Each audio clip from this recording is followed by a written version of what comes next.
I just ballooned. I didn't take care of me. That's David Specht. He's an expert in building healthy habits. For the last 5 years, he's helped countless people transform their lives, and today he's going to share exactly how he lost over 100 pounds and kept it off for good. Much like a computer, we are garbage in, garbage out. So early on in my journey, I had to inundate myself with the knowledge of the habits. And David opens up about the struggles he faced, including ridicule from friends, missteps along the way, and the patience it took to make lasting change over time. Imagine your friends groups when you take out your, what we call them fuelings in a bar or a shake or whatever that's part of our meal plan at a meeting when they're having dinner or whatever, and they look at you like you've got 3 heads. By the end of this episode, you're going to learn 3 things. First, you're going to understand the mindset shifts needed to lose weight long term. Then David's going to map out exactly how to create healthy habits you can maintain. And he'll share his top tips for finding the motivation and community to support your journey. So if you're ready to stop fad diets and transform your health and mindset from the inside out, then stick around. But first, this is the Fit Mess, where together we learn to develop habits that help us live beyond our mental health struggles to create happier, healthier lives. He's Zach. He lives in the future with his anxiety. He's Jeremy, and he lives in the past with his depression. And we get together once a week in the present to share the obstacles we face and how we overcome them. The story we're about to share is one of weight loss, but it's from the perspective of a middle-aged man who, by his own description, was a bit of a mess, with more problems than he could count. But when he began his weight loss journey, he learned what so many others before him already knew, that taking care of his physical health opened the door to solving a lot of those other problems. So let's get right to it. Our guest is health coach David Specht. His before and after photo is super impressive. So we started the conversation by asking him about the before part of his story.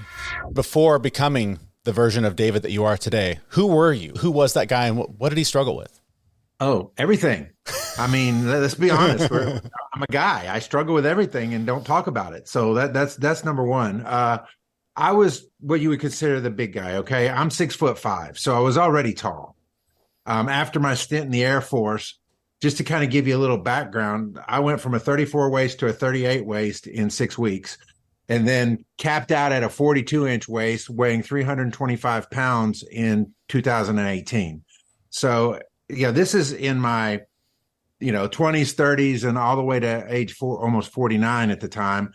I would try a fad here and there. I'd be like the Atkins King for about 2 weeks or whatever, and then I want potatoes, and the next thing you know, I'm back up at where you never go back to where you were. You always go back to past it. And so, really and truly, I was what you would call, I guess the term would be every man. I mean, I was the guy who would make jokes about my own weight just so other people wouldn't make jokes, or I would say funny things like, I'm married now. I don't have anybody to impress. I don't need abs. I don't need this. and for me, if it was baptized in oil, fried, that was for me. Vegetables was corn. The whole 9 yards. Pre-health journey, Dave he considered himself fat and happy on the outside, but in the inside, he knew he wasn't being the best version of himself. Whether I stuffed it way, way, way down and ignored that fact. But the truth of the matter is I was placed in leadership positions by virtue of position in the community, position in my church, position in my company. But at the same time, I knew I wasn't showing up. And so there was this internal battle all the time.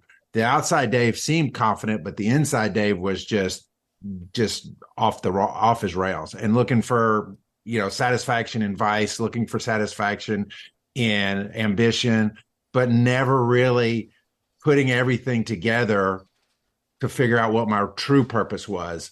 And it wasn't until I started getting my personal life in order. It's never going to be completely in order, but at least started to get it in order. Did my purpose in the world start to manifest? And I started realizing that I was here for more than just me. So let's dive into that a little bit. What happened for you to start making changes to get to the point where you are today? Can I tell you it didn't start right? And I didn't do it for the right reasons. Everybody thinks they hit this aha why moment of, oh, here I am, and it's the angels are singing and this is the thing, right? But the truth of the matter is, my wife came home from visiting her dad who had had his second heart surgery. And she was like, David, we got to do something. And so she was the one, we had like, closets of exercise equipment bought online, or bought on a TV, that held clothes real well, but we never used. Mhm. We have boxes of, whatever supplements are over here that she would order. And so my reason, I said, look, we'd been following some friends of ours who had lost a considerable amount of weight and kept it off. And they were health coaches. And she's like, I want to follow them. And that's when I looked at her and I said, you follow everything. You do everything. I mean, I had this like real bad attitude about it all. And I said, tell you what I'm going to do. And I almost did it with the finger pointing, although I probably shouldn't. I said, I'm going to do this for 30 days just to make sure you stick to it. That's what I told her. Nice. And then I went as far as to say, and whatever you put in front of me, I'll eat. Now, I don't know if it was just a moment of insanity at that time, not realizing what I was saying. But she said, okay, we're going to do this thing together. And can I tell you, gentlemen, the first time I had to choke down broccoli was it was comical to her and very irritating for me. She was crying. She was laughing so hard at me. And I'm sitting there just getting mad. I'm sure my face was red in the moment.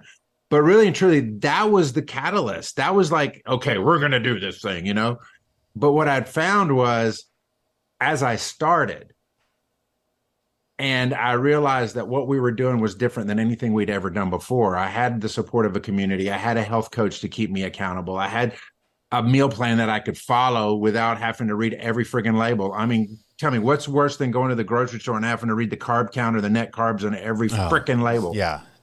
So that it's was a part-time job. Yeah. So that kind of made it easier for me.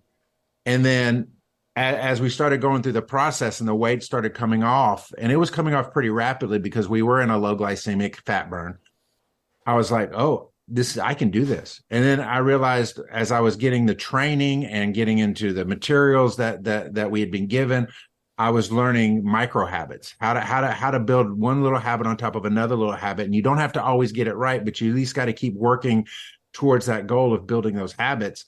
That I realized this is something I could probably do for the rest of my life. And so I had the motivation. Again, the start was bad, but then all of a sudden there was that light switch that went on and said, oh, I can work towards this goal. I can do this thing. And that journey, the journey of weight loss was only about a 7-month journey, but my health journey is forever. And what happens is when you get that traction, you ask what's next. And so if you get to the point where you can start asking what's next, that's when it really gets fun. So for me, it didn't start right, but it opened the door just a crack for me to see what's possible. And then I was able to continue on the journey. I want to tear apart those tactics a little bit more because I know this is something that so many people struggle with. But just to give people a sort of a snapshot of you were that 300 plus pound guy. Then you ate the broccoli, you did the work, put in all the effort. Where are you now? What does your life look like right now? Oh, well, here's the weird juxtaposition.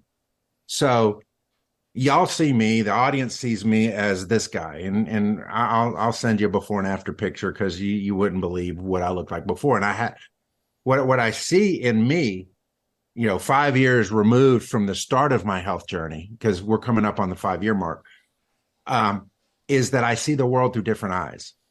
Now, instead of, commiserating with people who feel like that this is as good as it gets and it's pretty terrible, I'm like, no, there's opportunity. All we have to do is take the small steps and build some small steps and put one foot in front of the other, if that's all you can do, to move to a better life. My life today, people tell you start with why. Can I tell you that at some point you have to find your why? As I started this health journey, I told you I did it for the wrong reasons. But then as I started losing the weight, I said, okay, what's going to make me continue this for the rest of my life? And I started thinking about my dad. My dad was a great grandfather to my kids. He was the guy that was playing on the floor. He played basketball at halftime when we'd watch a football game. He was active. He'd take my kids bowling. I mean, he was just really involved in their lives. And I wasn't a grandfather at that point, but I knew I would be. And I had a decision to make. Was I going to be the grandpa that sat in the recliner telling the kids what to do, go get me a beer or whatever? Or am I going to be the grandfather that's playing on the floor, playing basketball or whatever? And I wanted to be that guy. So that became, instead of just running away from my unhealthy life, I was running towards a healthy outcome. And now I have a 3.5-year-old grandson that I adore. We run around, we play. I mean, he's a handful. Even in my current shape, he takes a lot of effort, And so, to me, that's who I see now. Now, can I tell you that food addiction is real, and that I will always have that in my life? And I will always be contending for my health. There's never an arrival moment in your health. You're always contending in one way or another. What I've learned, though, is, okay, in my weak moments, if I make a choice that is not serving me, I have the benefit of habits and a structure that I've lived for the last 5 years that I can literally step into a little bit greater measure to get me past that hump. And I have the ability to choose. I believe that in life, there are some areas that we have a great deal of control. And one of those is deciding what we stick in our mouth. Mm-hmm. And when we're given the tools to make those choices, and we begin to build those habits to where the structure and the habit are almost identical, all of a sudden those choices become easier. I did this through the pandemic when everybody else gained their, what do they call it? The COVID-20, mm-hmm. I did this. And let me add one last thing, because it's important to the equation. I became a health coach, not only because I began to see the world through different eyes, but because it gave me personal accountability to my own health journey. Because when I know that somebody's watching me, mm-hmm. as their leader, all of a sudden it just raises that bar just a little, just enough to when when they offer you the bloomin' onion at Outback, you're just like, is this something that I'd want to see my clients doing? And right. and it kind of just gives that little bit of a nudge. I ain't gonna say I didn't order the bloomin' onion. It is delicious. I don't blame you a bit. It's tasty. So really and truly, those are the two major things. Is like the whole idea of seeing the world through a different set of eyes now than I did prior to my health journey, and having this why that has developed over that time that helps me move forward. So a lot of this is mindset based, right? You've changed it, obviously not overnight. And today you have a different mindset than you did, at the beginning of your journey. But I'd love to hear, and you said it earlier, there's like those little micro changes, little changes that we make along the way. But I'd love to hear, your perspective on how you changed your mindset, right? Because it is a journey, and it's unique to everyone. But like, what did you do to get that to reinforce it, to believe the things you were saying? And I mean, how long did that take you? What were your struggles? How did you fail? How did you succeed? I would love to hear that. That's very deep. So let's recognize how deep that is. Number one, having not started for the right reasons meant that that mindset was taking a little bit longer. I wasn't the guy that was like, I'm about to run out the gate and do this bad boy. I was semi kicking and screaming, kicking myself for, saying I was doing it with my wife. But what I realized was, much like a computer, we are garbage in, garbage out. So early on in my journey, I had to inundate myself with the knowledge of the habits. So, finding that why, which is so key, so that I'm working towards something, not running away from something. Creating, small wins. A small win may be, I got 60 ounces of water in today and I hate drinking water. Or I got 60 ounces of water in without putting Mio in every cup. A win would be, getting through a plate of broccoli without choking and making my wife laugh. I mean, celebrating those small wins along the way really does build momentum. Here's another thing to the struggles. So imagine this. Imagine the people closest to you being the ones that are just waiting for you to fail. imagine your friends groups or your business circles, all when you take out your, well, we call them fuelings in our a bar or a shake or whatever that's part of our meal plan at a meeting when they're having the dinner or whatever, and they look at you like you've got three heads, or they'll make some snide comment, or somebody who's legitimately worried about you because you're losing weight too fast, or all of these negatives are just hitting you during the course of it, until at some point they either ask you how you can help them, or they just shut up altogether. But there is that moment where it's like you are so countercultural to your circle that it makes it very difficult. So lining up with this support, one of the things that we really preach is the importance of community. Getting in a group of like-minded people who are on a similar, if not the same journey as you, so that y'all can glean from one another. You can share your challenges. You can celebrate each other's small wins, because I believe that when you begin to celebrate those small wins, they begin to stack up. One of the things, I'm sure you've seen the video where the guy that was doing, I think it was the Air Force graduating class, the Air Force Academy, and he said, you want to make a difference in the world, start by making your bed. And it wasn't about the bed. Mm-hmm. It was about, number one, keeping a promise to yourself. Number two, getting a small win to start the day. So as you start building on those wins, all of a sudden your confidence level comes up. And as your confidence level comes up, now what the naysayers are saying really doesn't faze you in the least. And 5 years into this, can I tell you, there are still people that are, waiting for me and my wife to fail at this. And we're like, hello, we've had a presidential election since then. Give me a break. If there's a certain number of weeks to build a habit, I'm pretty sure we've exceeded that number. And so that's really but then what else happens? You end up becoming an advocate, right? If you have the answer to something and you see your answer could help somebody in their situation, now all of a sudden you become this advocate and yes, we became health coaches for accountability, but we also became health coaches because we're advocates for improved health. Again, everybody's health journey is different. What you believe is healthy and what I believe is healthy are two completely different pictures. I don't run unless somebody's chasing me. I don't bike unless, there's a very, very good reason for it. But at the same time, we have like-mindedness in saying, yes, but health is greatly important, perhaps more important today than any time in our history. I mean, as we went through COVID, and again, I'm rambling on, but I want to say this. The term that kept coming up during COVID that really impacted me was the term underlying conditions. Mm-hmm. Yep. And I was blessed that I lost my weight and began my health journey and getting fit in 2018 and 2019. So when 2020 hit, the term underlying condition really didn't apply to me, with the exception of the fact that I have a slight case of asthma. But imagine all of the people that have underlying conditions that COVID took out. And that really kind of elevated my sense of urgency about trying to help the world get healthy, even if it's just one person at a time, helping them go from a place of unhealthy to a place of healthy.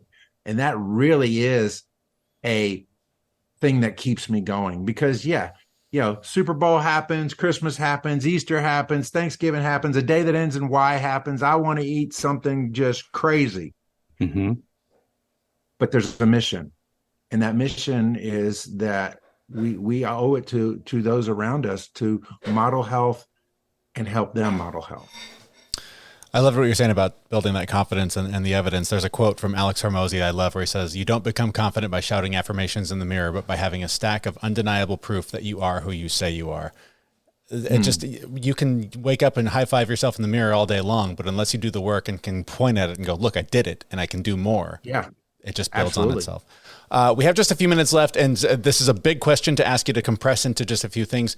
You've done a lot of things. You're helping a lot of people on this same journey.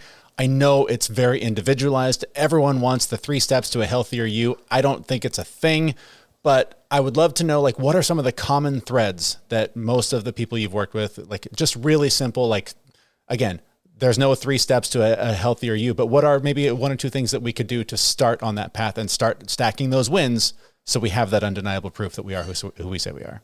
Well, I would say this. Number one, you need some sort of mentorship, because you need somebody who's been there, done that, and borrow their confidence, because none of us have confidence when we start. It's like riding a bike, until your dad holds the handlebars with you and then lets them go. You don't have confidence in riding a bike. He is your mentor there. So number one, I believe you need a mentor. Number two, I believe you need a community of support. I just do. Find you a group of individuals. I don't care if it's a CrossFit class and y'all develop a friendship that way. I don't care. For me, we have a health community that we do virtually through Facebook groups and those things. Find your community of support, because if you're going to get healthy, if this is part of your journey and your desire, you are going to need support. We do so much better. Why do you think AA has a group of support? Why do you think AA has a sponsor? It's all the same thing. The mechanisms work. And number 3, get you a health nutrition plan you can follow. Obviously I believe what I did is the best because it worked for me, but it may not work for you. Somebody asked me, what kind of diet should I do? I said, if you're going to do a diet, go to Walmart, pick whatever's on the wall there, whether it's Nutrisystem or whatever, and stick to it. It's just like toothpaste. Whatever you stick to is going to work. Mm-hmm. So if you want to do intermittent fasting, go knock yourself out with intermittent fasting. But at the end of the day, do something that you can do. Mine, I like because there's no exercise involved. I lost all my weight without any exercise. But now I am incorporating exercise because that's part of the what's next. Mm-hmm. So those 3 things I believe are key to somebody going on a health journey, and call it a health journey. That, let's add that as a number 1A, because a journey, that the definition just really paints a picture of, I'm going places. I'm doing something. I'm adding to my life. Whereas if you say I'm going on a diet, all of a sudden that's restrictive. So call it a journey. How you phrase things matters. And to me, those are probably the keys to starting a lifelong health journey. That's awesome. I love all of that. And I would love to talk to you more about all of these things, especially since you've got a whole bunch of Star Wars stuff in your background, like that. Level. We can do a whole show on the Star Wars stuff with the background. Yeah, there you go. But we are running out of time. So if anyone would like to learn more about you and find you online, where can they look for you? Where can they find you? And where can they find out more about you?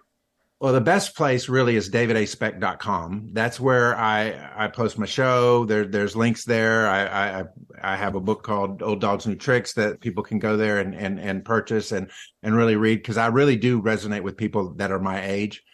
The other one is spechthealth.com. And if you're interested in having us become your health coaches, if you'll go to spechthealth.com, it'll explain exactly what we do. And there's an opportunity to take a free health assessment where we deep dive in and we get on the phone with you and see if what we do is a fit for what your goals are. So between those 2 things, those are the best place. Plus it has all of our social links and you can follow us on all the places from there.